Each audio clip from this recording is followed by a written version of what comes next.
Оқушылар бүгінгі сабақта қазақ тілінің 6 сыныпқа арналған тест тапсырмаларын талдайтын боламыз. Бірінші мәтін.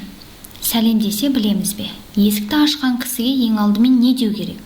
Әрине, сәлемдесу керек. Дұрыс. Жер шарын мекендейтін халықтардың бәрінде де сәлемдесу рәсімі бар. Тіпті кейбірі бірін-бірі көргенде белін бүгіп төмен eğilеді. Екіншісі маңдайын жерге тигізеді. Тілін көрсетіп сәлемдесетін халықтар да бар. Ал сәлемдеспеу, сәлем алмау қайсы халықта болмасын әдепсіздік деп есептелген.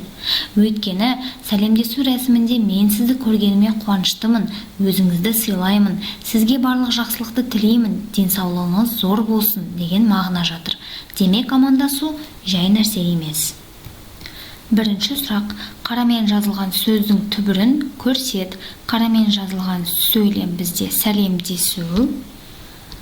Демек, сәлемдесу сөзінің түбірі сәлем. Яғни с варианты. Сәлемдесу болмайды. Сәл деген түбір жоқ. Сәлемдес деген ол өзі қосымша арқылы жасалған. Сәлемдесті деген бұл да түбір сөз емес. Демек, с нұсқасы. Келесі сұрақ. Мәтіндегі негізгі ойды анықтаңыз. Көргенде қуану керек. Негізгі ой бұл емес. Бір-бірін көргенде белді бүгіп сәлемдесу керек. Бұл да негізгі ой емес. Денсаулықтың маңызы жоқ. Сәлемдесу әдебі иә. Рәсім өткізілуі. Рәсім жайлы ақпарат жоқ. Демек, д нұсқасы. Келесі, мәтін бойынша 3-ші, 4-ші, 5-ші, 6-ші сұрақтарға жауап беріңіз. Баяғыда Жиренше деген өзі кедей бір шешен болыпты. Ол туралы ел арасында көптеген аңыз әңгімелер бар. Ол асқан ақылды, сөзге ұста, шешен адам екен. Жиренше туралы аңыздарда көбінесе Жәнібек хан бірге айтылады. Жиреншенің шешендігіне қызығып, хан шақыртып алып, оны өз қасына ертіп жүреді екен. Бірақ Жиренше ханды жақтамапты, елдің сөзін сөйлепті. Ол ханның алтындаған сарайына тұрақтамай, өзінің кішкене күркесіне келіп жатады екен. Өз үйіне келгенде ол мың жасап, бой жазып қалады екен. Үйі өте кішкентай болса керек. Киізі 40 жамау күркесіне келіп, қайран менің өз үйім, кең сарайым, боз үйім деп керілгенде, Жиреншенің екі аяғы тізесіне дейін күркеден сыртқа шығып жатады екен. Үшінші сұрақ. Мәтінде қай хан туралы айтылады? Жиренше, жоқ, ол шешен, иә. Жәнібек, иә, себебі мәтінге назар аударыңыздар. Астын сызып жатырмын. Көбінесе Жәнібек хан бірге айтылады Жиреншемен. Қайран, жоқ, шешен, жоқ, айтылмайды, жоқ, демек, в нұсқасы. Келесі сұрақ. Қарамен жазылған сөзді қай сөзбен ауыстыруға болады? Күрке деген сөз қарамен берілген. Демек, дәлізден, жоқ, дәліз деген коридор. Терезеден, жоқ, сәйкес келмейді.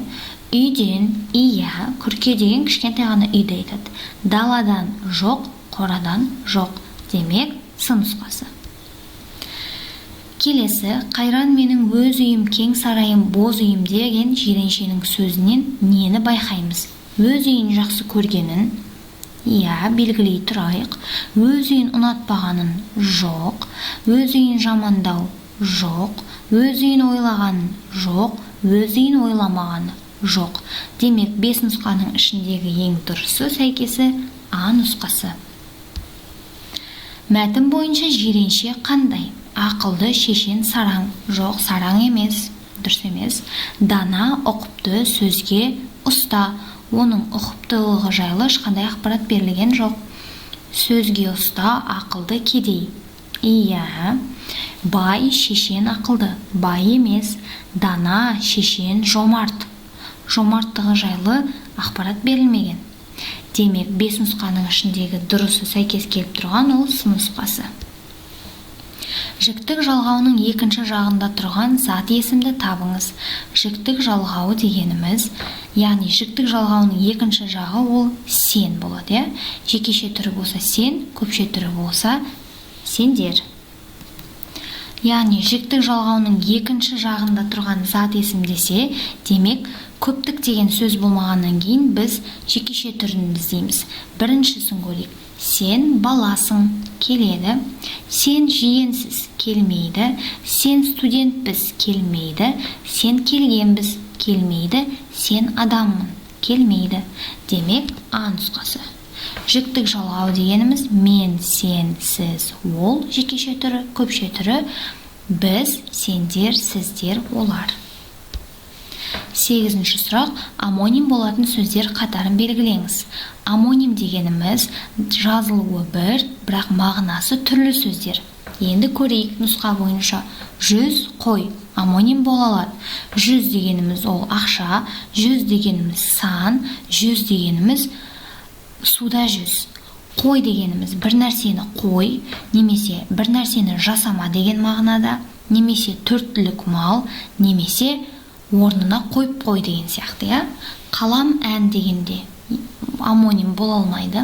Ағаш, темір амоним емес, нан, дәптер емес, бала, тауық емес. Демек, А нұсқасы. Келесі, хабарлы сөйлемнің ерекшелігін белгілеңіз. Іс әрекеттің белгілі бір шақта жүзеге асатындығын білдіреді. Дұрыс. Келесін оқып көрейік. Жетек сұрақтар арқылы жасалған сөйлем. Жоқ. Ерекше эмоциямен айтылатын сөйлем. Жоқ. Хабарлы сөйлем ешқашан ерекше эмоциямен айтылмайды. Көңіл күйді білдіретін сөйлем. Жоқ. Хабарлы сөйлем көңіл күйді білдірмейді. Бұйрық не шарттар айғашы жұрнағының жалғану арқылы жасалған сөйлем. Жоқ, ол бұйрықты сөйлем болады. Демек, А нұсқасы. Соңғы сұрақ, ақ, ай, ау, ғой шылауларының қатысымен жасалатын сөйлем түрін анықтаңыз. Хабарлы сөйлем. Хабарлы сөйлем ешқандай шылаулар арқылы жасалмайды. Бұйрықты сөйлем. Ол да бұл шылаулар арқылы жасалмайды. Лепті сөйлем. Мүмкін. Жай сөйлем. Жоқ. Сұраулы сөйлем. Жоқ. Демек, С нұсқасы.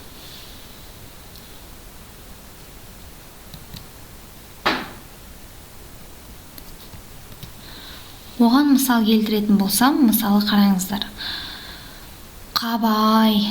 Мысалы, лепті сөйлем дегеніміз ол көңіл күйді білдіретін сөз ғой. Мысалы, ойбай-оу, шіркін-ай, әттеген-ай деген сияқты, я?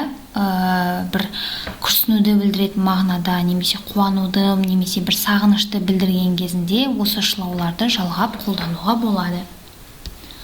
Осымен біздің талдау жұмыстары аяқталды. Назарларыңызға үлкен рахмет.